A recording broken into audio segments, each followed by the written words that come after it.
Welcome ke unboxing kotak terakhir Blockis Kamen Rider Galaxy version 3. Semua ni dah dapat kecuali Tycoon Bujin Sword. So kotak nombor 9 confirm Bujin Sword. Sama ada secret ataupun tak, let's find out bersama.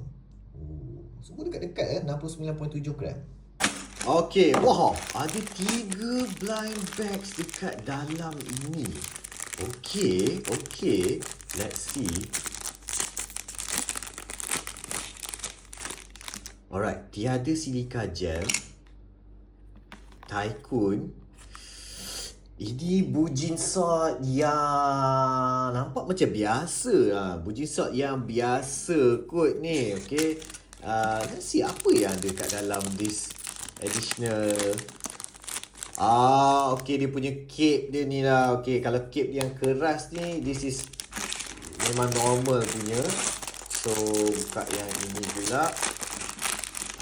Okay, memang normalnya lah. Tak apa, pasang dulu.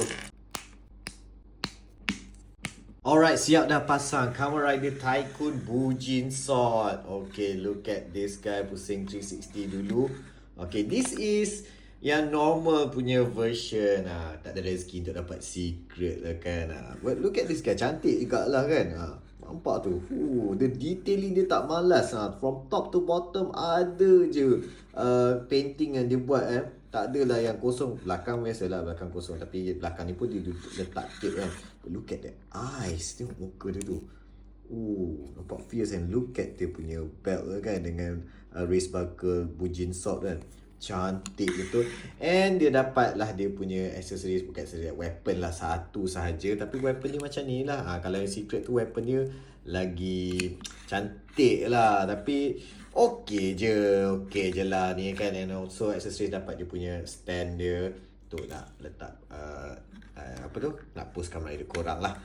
So inilah dia Kamen Rider Tycoon Bujin Sword. Disebabkan aku dapat yang normal, actually aku ada beli lagi satu separate untuk dapat secret. Dalam ni secret. Nak tengok? Tunggu next video. Maka dengan ini settle lah unbox 9 characters daripada Kamen Rider Blockis Galaxy version 3 of Blockis Kamen Rider Galaxy version 3. Terbalik pula kan. Cuma tiada secret di sini.